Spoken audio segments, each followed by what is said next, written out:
Un spectacle visuel, musical, sans un mot, des mannequins qui se regardent, qui parlent avec le corps mais aussi avec leur tenue. Pour les designers, c'était la première fois qu'ils voyaient leur tenue en mouvement. L'important était de casser les codes. Well, first of all, fashion takes itself very seriously, I think, and I don't really know why. I think it's ultimately a very silly industry. It doesn't make it any less important, but I really want to make things that people want to wear. They want to look at themselves in the mirror and be happy and enjoy and want to move in things, and yeah, I don't think it has to be so serious, even though it does matter so much. Du voilage, de l'aluminium, du plâtre et des tissus.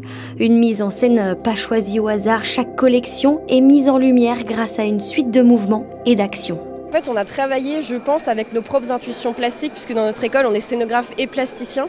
Donc il y en a qui avaient des intuitions autour du plâtre, d'où les dalles. Certains avaient des intuitions déjà très confortées autour du pli, avec ce grand drapé, mais aussi avec ces arches dans cette matière latex un petit peu étrange. Et on a très vite en fait essayé d'aller vers des choses qu'on connaissait nous-mêmes dans nos propres pratiques et qu'on a pu pousser à une immense échelle pour faire ces scénographies.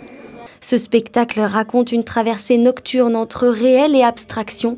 Les mannequins déambulent dans une ville qui s'endort avant de plonger dans une nuit mystique, mêlant vertige et procession jusqu'aux premières lueurs du matin. J'adore la mode, donc c'est quelque chose qui m'a attiré directement quand on m'a parlé d'un défilé. Après, c'est une expérience en tant que telle, ça nous permet aussi de nous surpasser, de faire des choses dont on ne pensait pas être capable. Par exemple, moi j'ai attendu pendant 20-30 minutes sous un drap, donc c'est quelque chose qui m'a... Enfin, en plus, c'était vraiment spécial parce que je voyais des gens qui rentraient, tout ça, donc c'était une expérience vraiment hors du commun.